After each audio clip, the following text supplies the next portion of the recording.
Bonjour à tous, amis de l'angoisse, ici Télémac AB pour TV-Stix.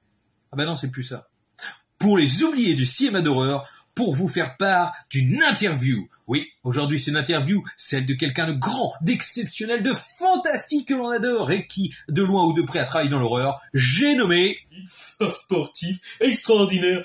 Bon, t'en as oublié quelques-uns, mais je comprends que c'est de moi que tu parlais. Non, Négol, j'étais plutôt dans quelqu'un de plus prestigieux quand même, et surtout quelqu'un de plus passionné, plus lié, plus tout ce que toi en fait. Aujourd'hui, c'est l'interview. I choose. Crevez tous. Go!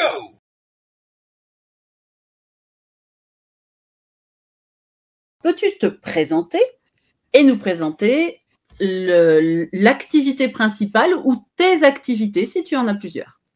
Ok. Du coup, je suis Pierre.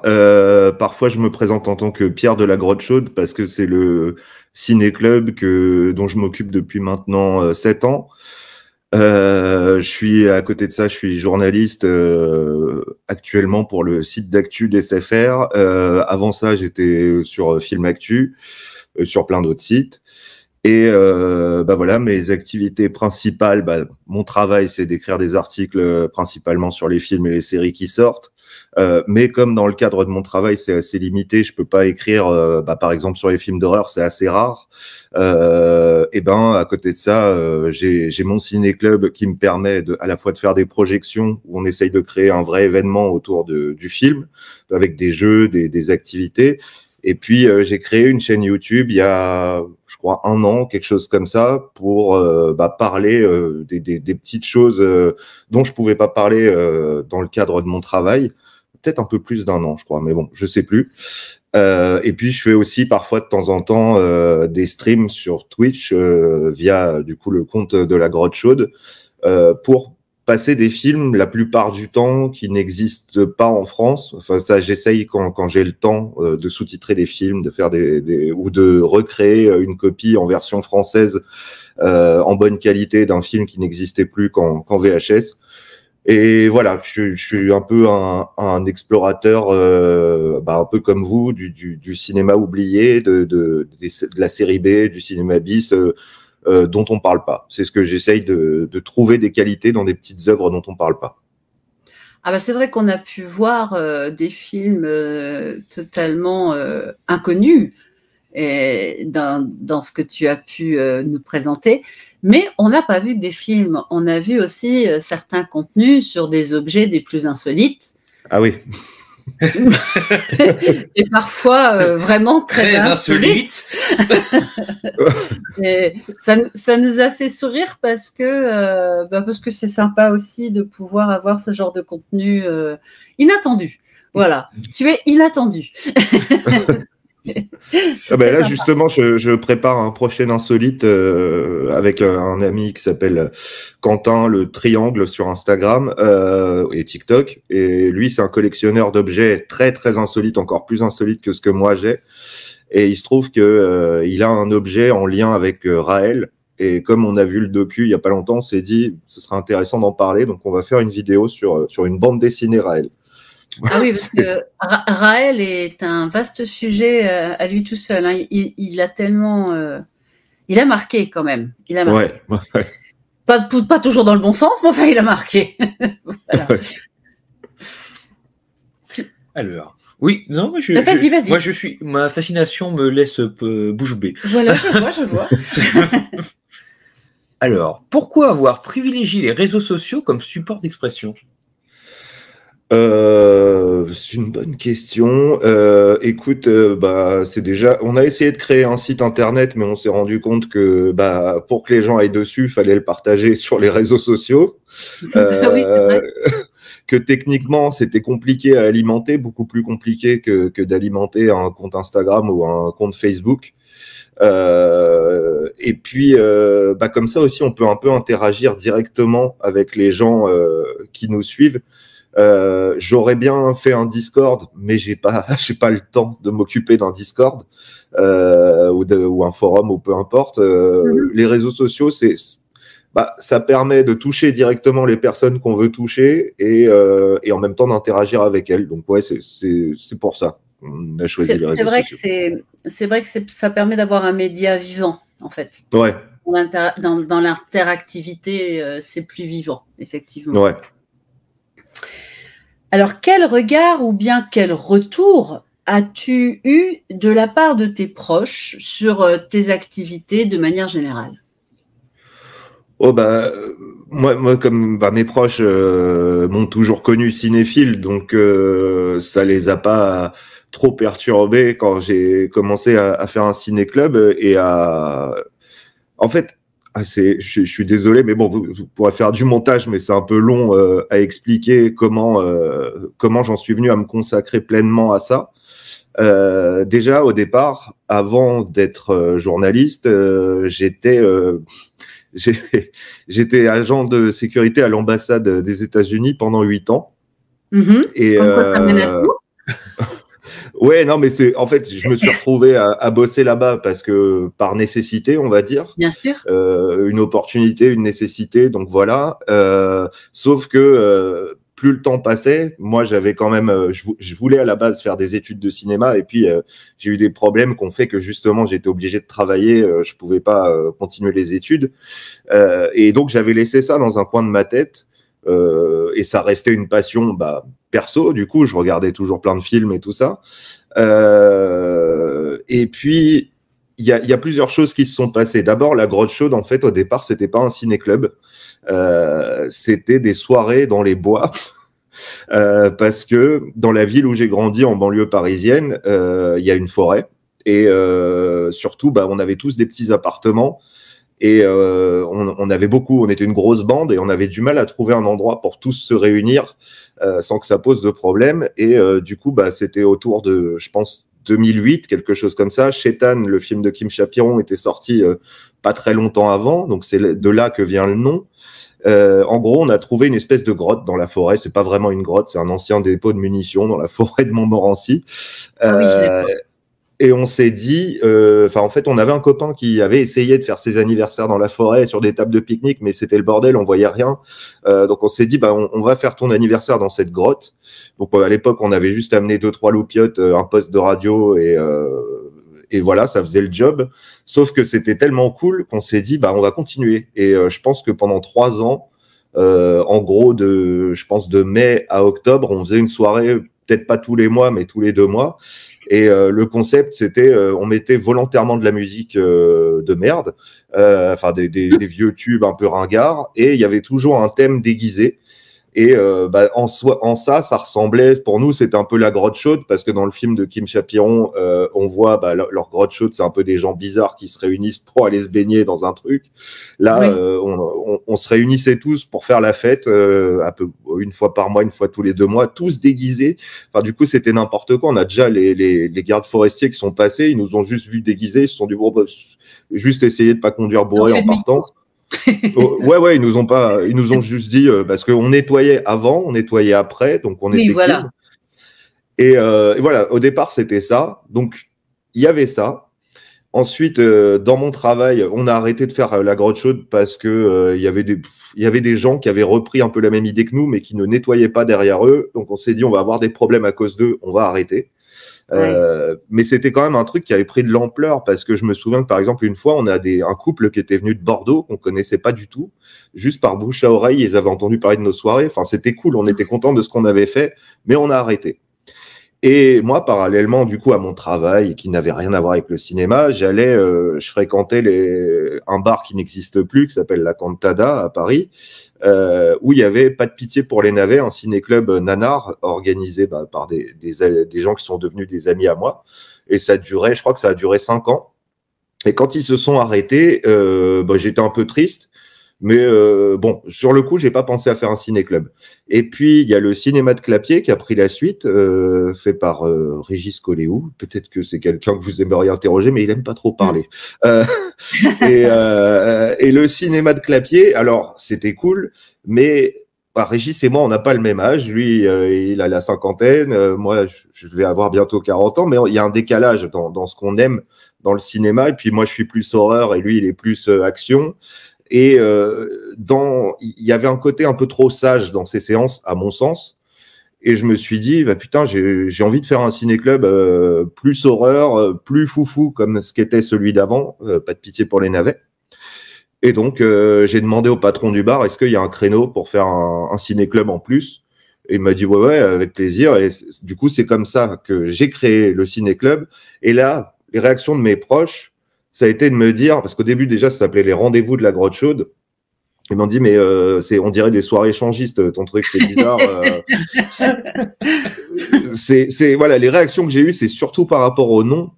Et je me suis dit, malgré ce que me disaient mes proches, même si maintenant je me rends compte qu'effectivement c'est bizarre, mais c'est tellement ancré dans ma tête que voilà, je m'étais dit, bah non, mais on va le garder parce que c'est vraiment différent et comme ça on est vraiment, les gens retiendront notre nom parce qu'il est bizarre.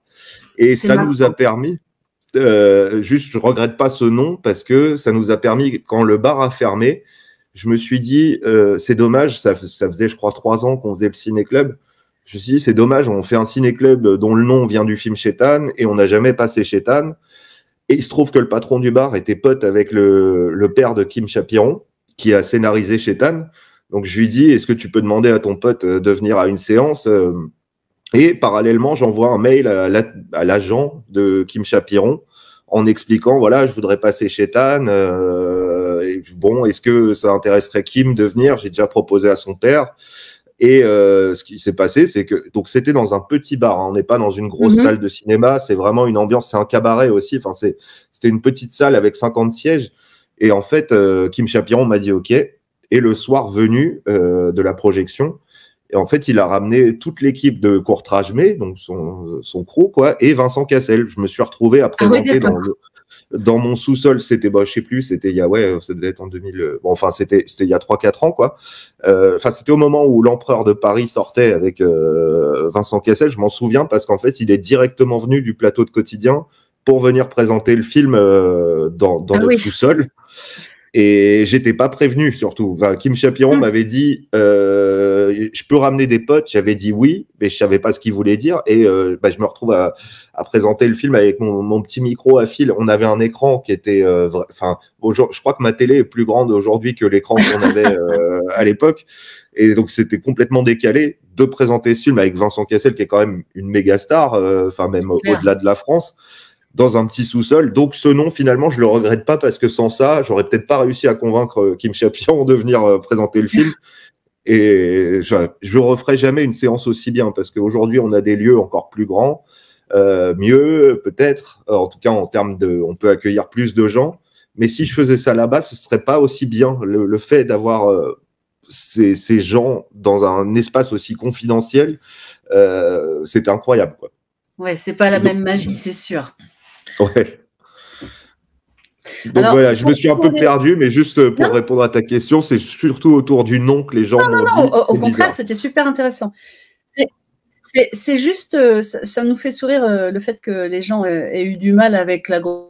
Nous, on a commis un court-métrage qui s'appelait De chair et de cuir. Et on nous a dit, mais c'est BDSM, votre truc. Alors que pas du tout. Nullement, mais... Et on n'avait juste pas tilté que ça pouvait avoir cette connotation-là, parce que pour nous, c'est évidemment, ça parlait autrement. Mais on a eu ce genre de retour aussi. Donc c'est pour ça que ça nous a fait sourire l'histoire de la Grotte Chaude, parce qu'on s'est dit, ouais. Personne n'a l'air d'avoir été déçu que c'était pas BDSM, mais bon. Bah oui, mais bon, c'est vrai que c'était assez cocasse. Alors, penses-tu que ta chaîne YouTube, par exemple, puisse être ambassadrice auprès d'un public qui soit étranger ou néophyte au niveau du cinéma de genre? Je sais pas, parce que c'est pas forcément ce que je cherche. Et enfin, moi, je cherche, en fait, je cherche surtout à raconter des histoires autour de choses qui sont, de films, de médias ou d'objets, effectivement, qui sont pas connus. Et donc, je cherche pas forcément, par exemple, à toucher un public qui est pas fan de cinéma de genre. Je cherche surtout à toucher des gens qui sont curieux. Et donc, pour être curieux, on va dire qu'il faut déjà qu'ils se soient déjà intéressés à ce dont on nous parle. Par exemple, si on regarde des grosses chaînes de youtubeurs cinéma ou ou dans les médias, c'est compliqué. Je pense pas que je puisse être ambassadeur. J'ai plus envie enfin depuis le début d'ailleurs, même avec le Ciné Club, l'idée c'est de toucher des gens curieux, quoi. Et si on cherche des gens qui sont déjà curieux, je pense pas qu'on puisse vraiment être ambassadeur. Faut qu'ils soient déjà un peu conquis, qu'ils aient déjà un peu l'esprit ouvert, qu'ils aient déjà envie de. Mais en fait, là récemment, la dernière vidéo que j'ai sortie, ça m'a fait plaisir parce que moi j'étais fan de Guy Marchand, voilà, parce que j'ai grandi en regardant Nestor Burma. Et en cherchant, je suis tombé sur une cassette vidéo d'un film avec lui dont personne n'avait jamais parlé, même sur Internet, je trouvais rien. Et les retours que j'ai eus autour de cette vidéo, il y a beaucoup de gens qui aimaient bien Guy Marchand et qui ont été touchés de découvrir le film qu'ils connaissaient pas. Et j'ai pris la liberté d'écrire au fils de Guy Marchand parce que je me suis dit qu'il avait peut-être pas ce film dans sa collection, vu qu'il est jamais sorti en DVD et que moi je l'avais ripé pour faire la vidéo. Donc, je lui ai envoyé un lien pour qu'il puisse télécharger le film et l'ajouter à sa collection. Sachant que son père était mort un mois avant, je trouvais ça un peu délicat quand même. Moi, j'ai perdu mon père il y a 4 ans et je suis pas sûr que j'aurais eu envie de voir des choses dans lesquelles il était tout de suite parce que c'était encore un peu douloureux. Donc, je lui ai dit, voilà, je te l'envoie pour que tu l'aies si jamais un jour tu as envie de le regarder. Et en fait, il m'a répondu que oui, il était vachement là-dedans à ce moment-là, qu'il avait envie de voir beaucoup de choses avec son père, qu'il le voyait encore partout et ça lui a fait du bien que je lui envoie ce film, je crois. Et bon, là, c'est un cas particulier, mais c'est peut-être un peu l'effet qu'en tout cas que j'aimerais produire, c'est que les gens découvrent des trucs dont ils connaissaient pas l'existence et qu'ils se disent putain ouais c'est cool, ça existe. Maintenant j'ai envie de le voir, quoi. Mais sur le cinéma de genre en général, je suis pas sûr. Enfin, il y a d'autres gens qui sont un peu ambassadeurs. Peut-être par contre qu'avec nos séances, c'est peut-être ce qu'on peut faire parce que comme actuellement on est au Hasard Ludique à Paris, qui est une assez grande salle quand même. Comme c'est une assez grande salle, on s'est dit qu'il fallait qu'on essaye de passer des trucs plus populaires qu'avant, parce qu'avant on essayait vraiment de dénicher la petite pépite que personne n'a vue et de dire aux gens voilà pourquoi c'est intéressant. Mais faut pas se leurrer, ça attire toujours moins de monde en fait de faire ça, parce que les curieux sont toujours plus durs à trouver. Bien sûr. Les gens, là, on passe plus du nanar. Concrètement, on est un peu sur la ligne édito de Nanarland. Et force est de constater que ça remplit beaucoup plus la salle. Si les gens, on leur dit ce nanar est culte, venez le voir avec nous, ils viennent beaucoup plus facilement que si tu leur dis ah tiens, il y a un film, vous le connaissez pas, mais je vous jure qu'il est bien. Il y en a plein, ils vont dire ah, c'est gratuit nos séances, ils ont rien à perdre, mais ils vont pas forcément venir. Par contre, on a une deuxième petite salle qui est un studio d'enregistrement à Paris, qui a une salle où on peut projeter des films, où on fait aussi parfois des projections gratuites. On garde ça pour la niche, pour les gens qui sont vraiment curieux, parce que au moins, si on n'arrive pas à remplir la salle, elle est plus petite, ça se verra moins, quoi. Ouais. Et puis Twitch me sert aussi à continuer à essayer. C'est plus, à essayer, mais pour répondre au côté ambassadeur, je pense qu'en passant des gros nanars et en leur parlant un petit peu d'autres films qui ressemblent, peut-être qu'on arrivera à attirer des curieux qui voudront voir les autres séances qu'on fait parce qu'ils nous aiment bien, mais on ne sait pas, c'est pas garanti, quoi. C'est toujours quand on passe un truc déjà connu qu'on a plus de monde. Malheureusement, mais c'est comme ça. Et c'est pas mal non plus, mais on préférerait idéalement faire découvrir des trucs incroyables tout le temps. Mais ah ouais, mais c'est sûr. Enfin, excuse-moi, je pédale.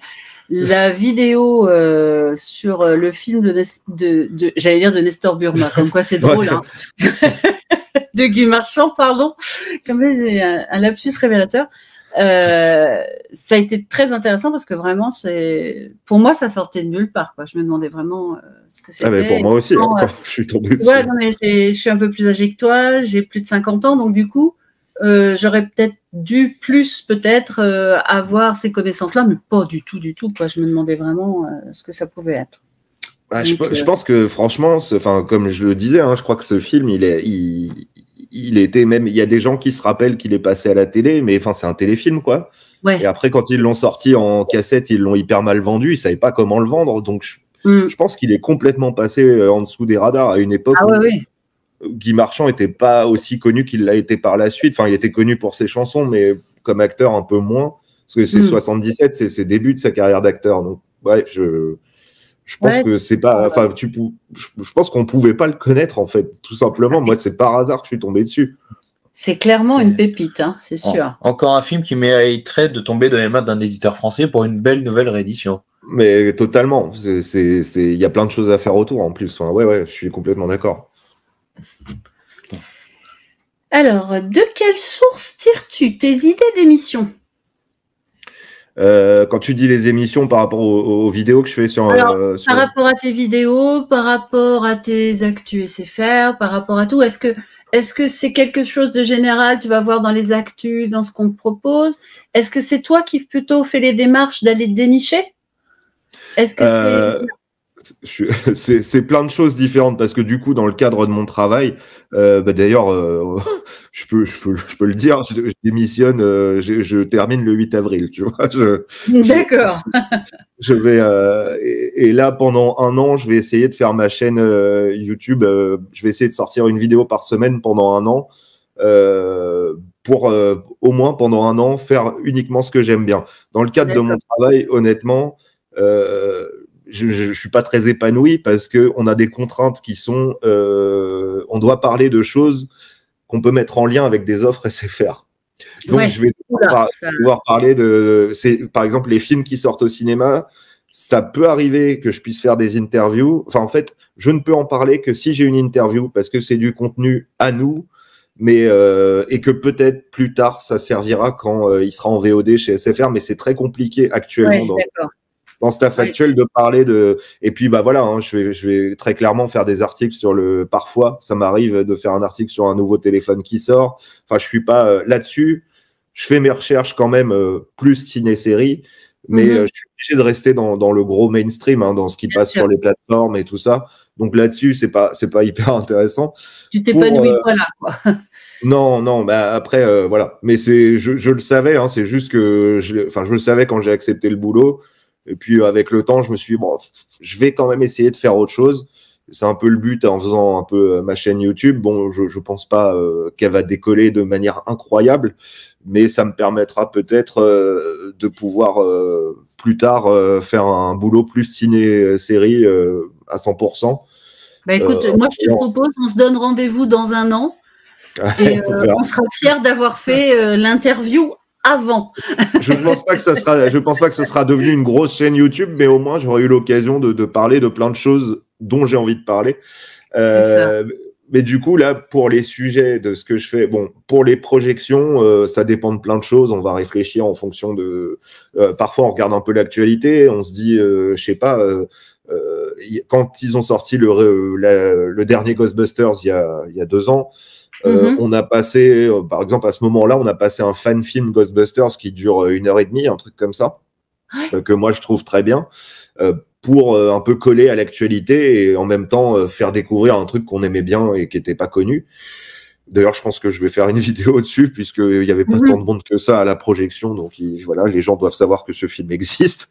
Après, voilà, pour les vidéos sur ma chaîne, c'est plus, comme je disais, je vais essayer de m'intéresser, de trouver quelque chose que les gens ne connaissent pas forcément, et en essayant d'attirer les gens par un truc qu'ils connaissent.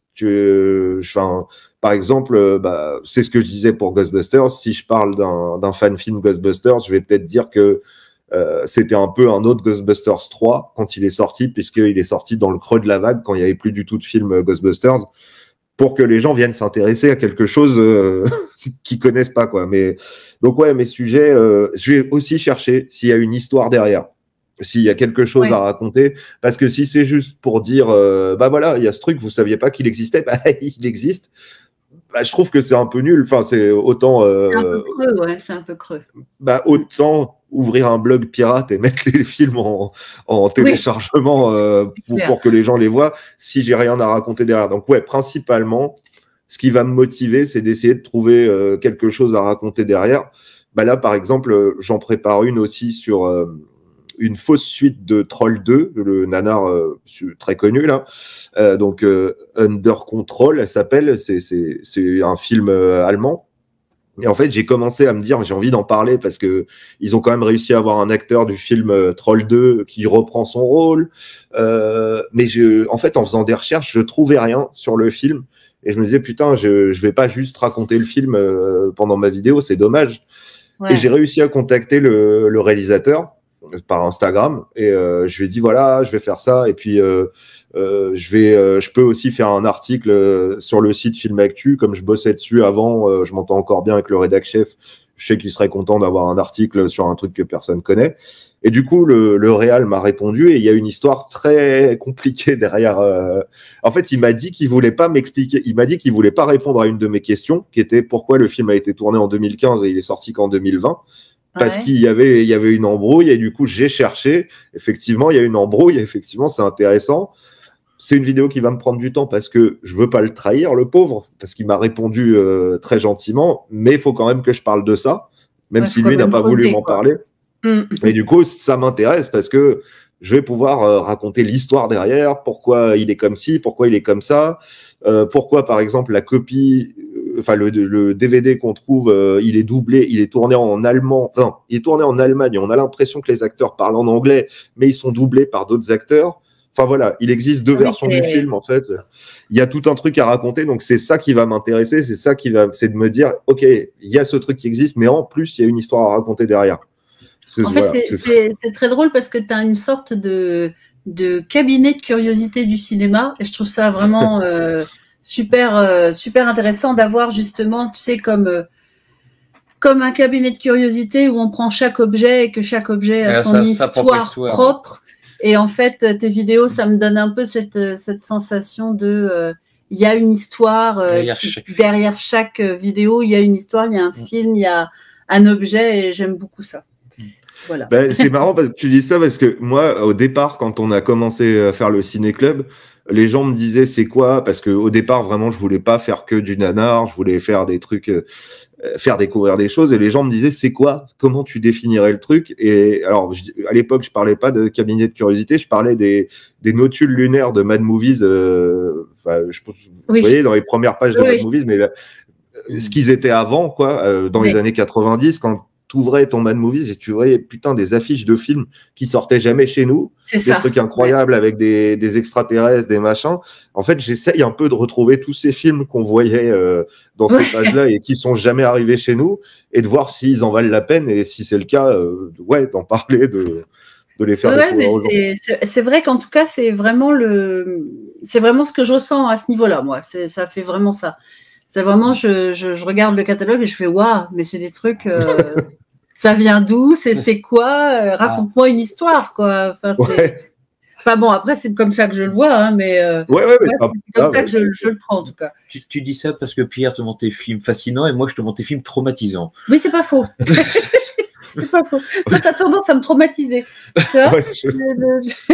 J'avoue que je suis pas trop sur ce créneau, moi. Alors attention, hein, des fois c'est pas traumatisant parce que ça fait peur, hein, c'est juste traumatisant parce que mon Dieu, mais ça sort d'où? C'est quoi? Qu'est-ce qu'ils veulent dire? Tu vois, comme par exemple le fait qu'il y a une horde de zombies multicolores, des fois ça me perd. Voilà. C'est un peu voilà. Bon bref. Tiens, justement, on va y revenir. Quand on te dit film d'horreur, à quoi penses-tu en premier? Un film qui te pop comme ça. Ah, un film qui me pop, c'est peut-être pas le plus. Oh, quoi que si, c'est un film d'horreur. Je pense que je vais penser à deux films, mais je pense qu'en premier, je vais penser à Une nuit en enfer parce que tu parlais de passerelle vers le genre. Je pense que ce film, en tout cas à sa sortie, il a peut-être. Enfin, moi, par exemple, je veux prendre le cas de mon père à l'époque qui détestait les films d'horreur, hein, globalement, et du coup, il était très triste que je regarde beaucoup. Et surtout que je lui demandais de me faire rentrer au cinéma quand c'était interdit aux moins de 12 ans et que j'en avais 10 en disant que j'en avais, parce qu'à l'époque, il faisait vachement gaffe quand même. Et tu vois, Une nuit en enfer, c'est un film d'horreur quand même.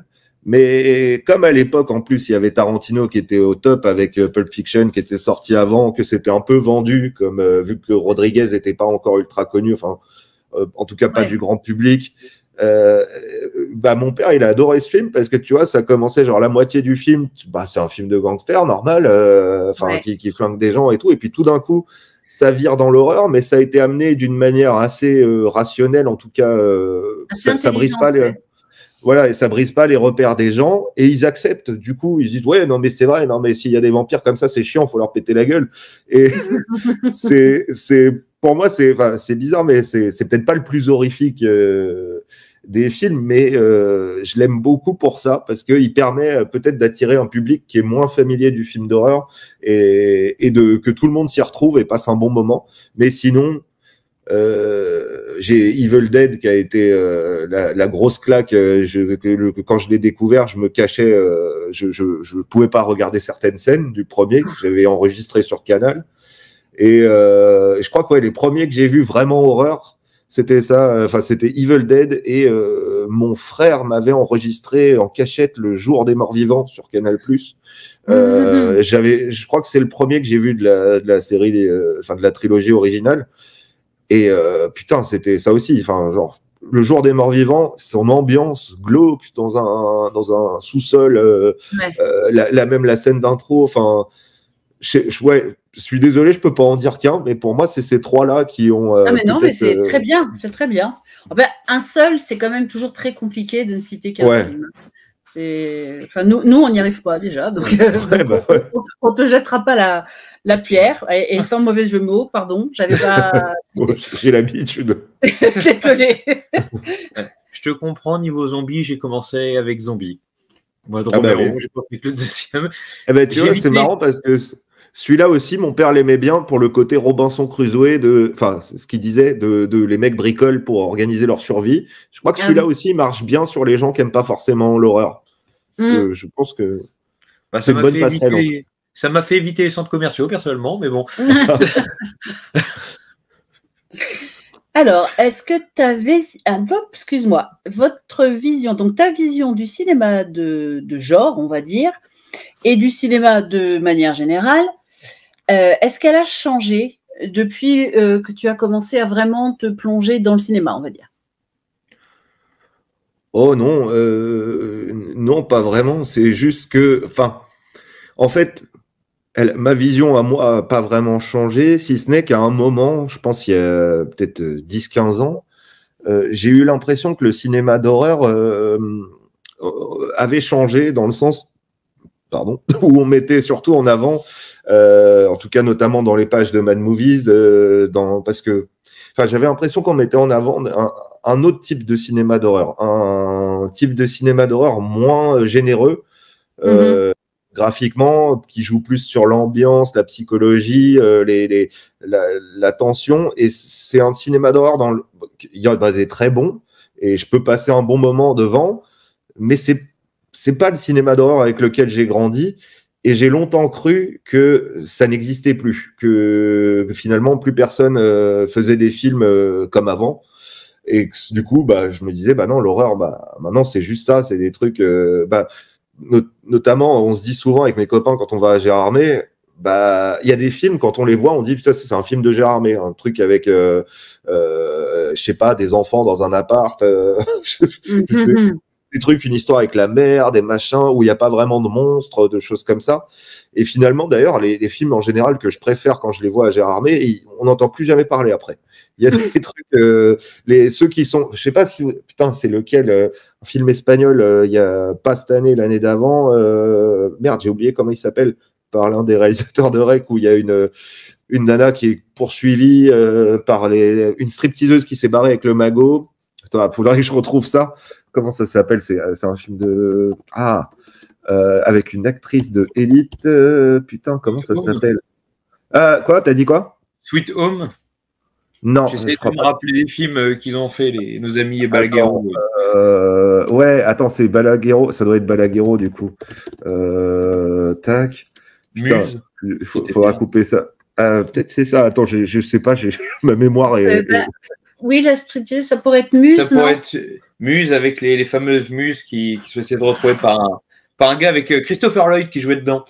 Je crois pas. C'est dans un immeuble où il y a des sorcières. Putain, comment il s'appelle? En plus, je l'ai trop aimé. Ça pourrait coller. Ça me parle, mais... Ça pourrait coller. Attends, mais pour moi, il y a... Attends. Mais Muse est trop vieux par rapport à... À 300.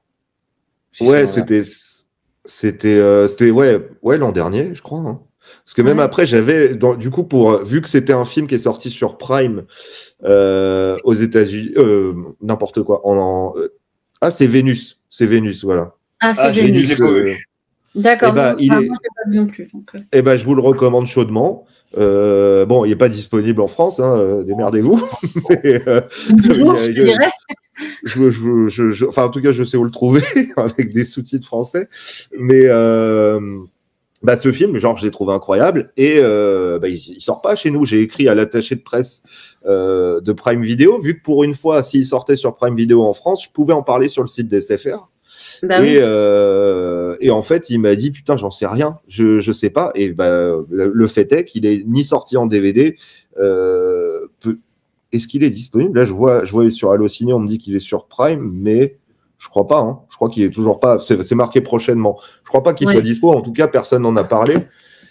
Et c'est un film hyper généreux. Donc voilà, depuis que je m'intéresse au cinéma, enfin que je bosse un peu là-dedans, enfin en tout cas non, que j'ai fait la Grotte Chaude, ma chaîne YouTube et tout ça, je me suis rendu compte qu'il y en avait toujours des films comme ça, mais que c'est pas ceux-là dont on parle. Les grands prix, je sais plus, le Grand Prix de Gérardmer cette année, Sleep, je crois que c'est Sleep. Je sais pas si vous l'avez vu, film. Non, pas suivi Gérardmer, malheureusement. Non, cette année, on a été un peu compliqué. C'était une année un peu compliquée pour nous.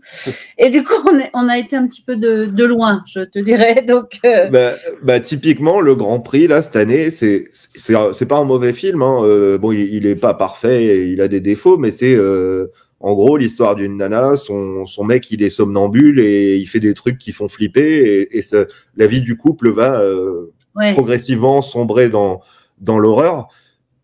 Mais c'est un peu chiant quand même. Enfin, il y a pas. Enfin, ça c'est mon avis perso. J'ai pas trouvé ça nul. Hein. J'ai trouvé plein de qualités au film, mais je me suis quand même un peu emmerdé. C'est pas le cinéma d'horreur comme les 3 films que je vous ai cités. Ça n'a rien à voir. C'est pas mauvais, mais voilà. J'ai l'impression qu'aujourd'hui, en tout cas, si on regarde la sélection des festivals, on est surtout sur des trucs un peu bizarres et machin. Mais la bonne nouvelle, c'est qu'ils existent toujours ces films. Il faut juste les chercher. Et malheureusement, parfois, il faut tomber dans l'illégalité pour pouvoir les voir, puisque ils n'intéressent pas nos distributeurs français, je crois. Hein. Par exemple, là, juste devant moi, j'ai un DVD. C'est parce que je m'en sers pour caler un truc, mais je l'ai pas encore ouvert parce que voilà. Mais c'est Mona Lisa and the Blood Moon. C'était à Gérardmer il y a, je crois, 3-4 ans. Hein. Par la réalisatrice de A Girl Walks Alone at Night. Je sais pas si vous l'aviez vu, c'est une de vampire en noir et blanc. Non, mais je le connais, je sais qu'on peut le trouver en DVD, celui-là. Oui, celui-là, oui. Mais celui-là, il est genre, on était à Gérardmer, on était 4 potes. On a des âges différents, des sensibilités différentes. Enfin, voilà, on n'est pas d'accord sur tout. On est sorti de cette projo, on était là, putain, le film, il est vraiment trop bien. La BO, elle est incroyable, les acteurs étaient incroyables, les effets étaient incroyables. En plus, c'est une nana qui réalise, faut le mettre en avant. Il est jamais sorti, mon DVD, c'est le DVD allemand. Il n'y a pas de sous-titres français. Voilà. Donc, ils existent. Mais il faut les chercher. Ouais. Et on les a pas toujours sous des formes très faciles à... Et c'est pas étonnant parce que dans notre cas, moi, le meilleur exemple qui me vient en tête, c'est Puppet Master Little Reich. Ouais. Qui sort en sous-titré, mais pas chez nous en plus. Ouais. Oui. Ah oui, non, mais c'est... Mais bon, voilà, la bonne nouvelle, c'est qu'ils sont là, quelque part. Il faut les chercher. Faut juste les chercher, voilà, c'est ça.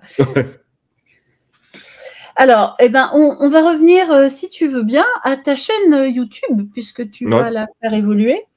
Alors, est-ce que tu comptes faire évoluer, on va dire, différemment ta chaîne dans le futur, de ce que tu as déjà fait? puisque tu nous dis que justement tu vas t'y consacrer.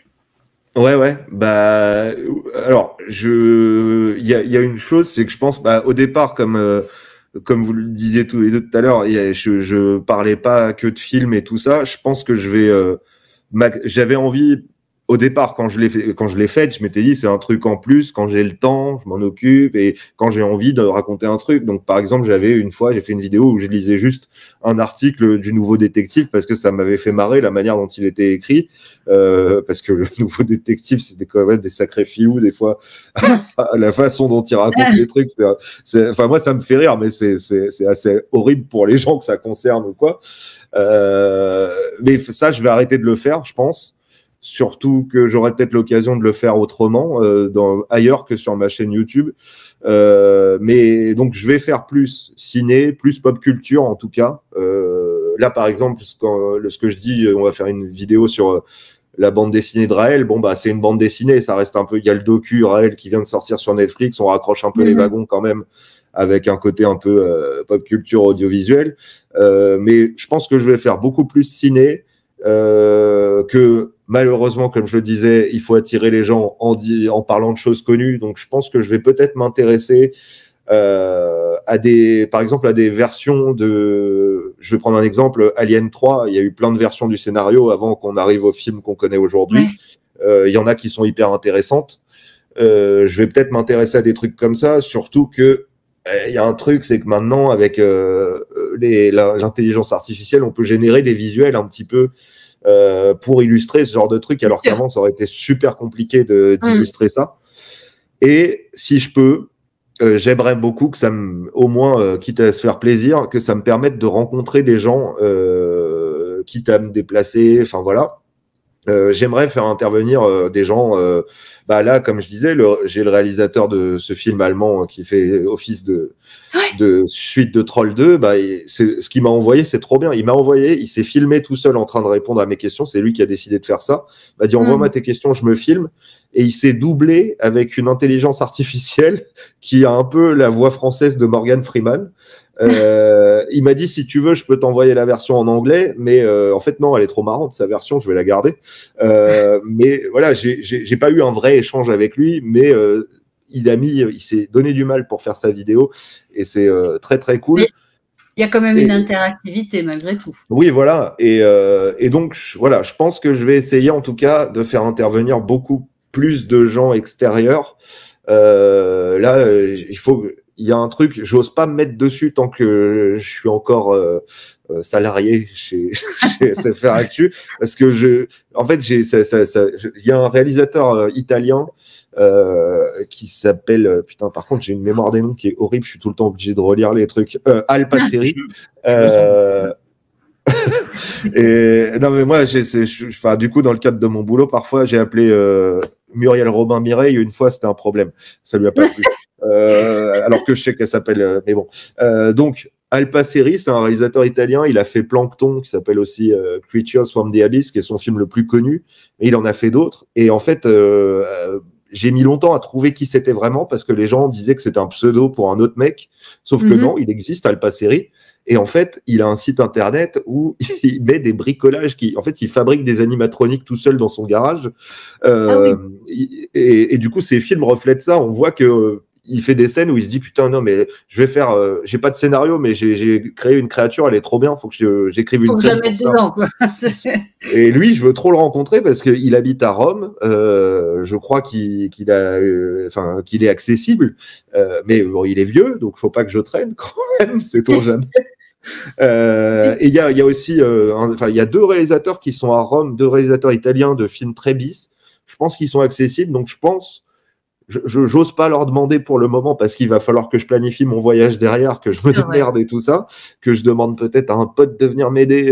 Donc faut joindre sur la technique. Plutôt sur la technique. Parce que je pense que je vais faire. Il y en a un qui parle français et l'autre, je sais qu'il parle anglais, donc je peux me débrouiller. Mais voilà, je veux faire ça. Je veux essayer d'aller à la rencontre des gens. Si possible, physiquement, c'est encore mieux, quoi. Bien sûr. Ce qu'on fait, mais c'est trop bien parce qu'en plus, quand tu fais ça, une fois que la caméra elle est coupée, parfois c'est le moment où tu vas échanger, tu vas dire des trucs en plus qui sont hyper intéressants. Exact. En général, je te dirais bien que nos interviews se finissent comme ça, c'est-à-dire on coupe le direct et on reste, on reste en confidentiel et c'est là que les échanges se font. Bien sûr. Ça risque de se faire aussi aujourd'hui, je pense. Voilà, mais je comprends tout à fait ce côté. Ce qu'on aime, c'est aussi discuter avec la personne en face, quoi, tout simplement. Ouais. Bien sûr. Eh ben, écoute, nous, on arrive à la fin de cette interview. Je ne vais pas te demander si tu as un projet dans le futur parce que tu viens de nous le développer parfaitement. Ouais. Donc, tu as devancé ma question et je t'en remercie. Ouais, écoute, en tout cas, nous, on te remercie parce que vraiment, tu as un univers incroyable et tu corresponds, on va dire, tellement à ce que nous, on cherche à faire et on cherche à montrer, même si, effectivement, nous, on est plutôt dans l'horreur.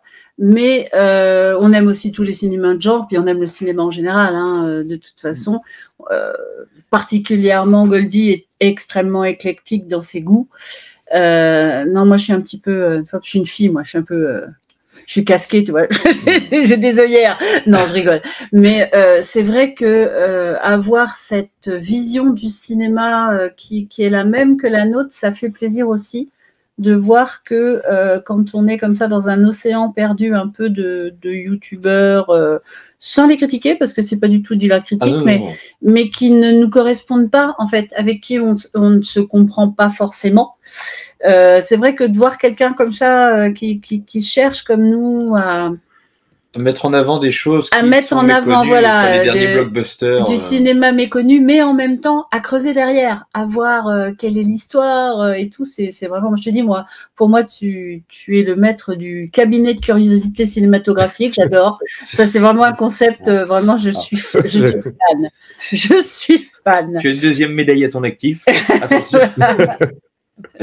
Donc voilà. Bah écoute, en tout cas, on te remercie parce que. Moi aussi, je vous remercie. Je crois que c'est la première fois de ma vie que je suis interviewé. Ah bah tu vois, comme quoi tout arrive, tout arrive. Et puis, écoute, je pense te dire à bientôt parce que je pense qu'on aura sûrement des questions à te poser dans le futur parce que je pense que l'évolution que tu vas donner à ta chaîne va sûrement nous intriguer plus que tout. Donc voilà, je pense qu'on va continuer à te courir derrière en regardant ce que tu peux faire, comme de bons psychopathes que nous sommes. Très bien.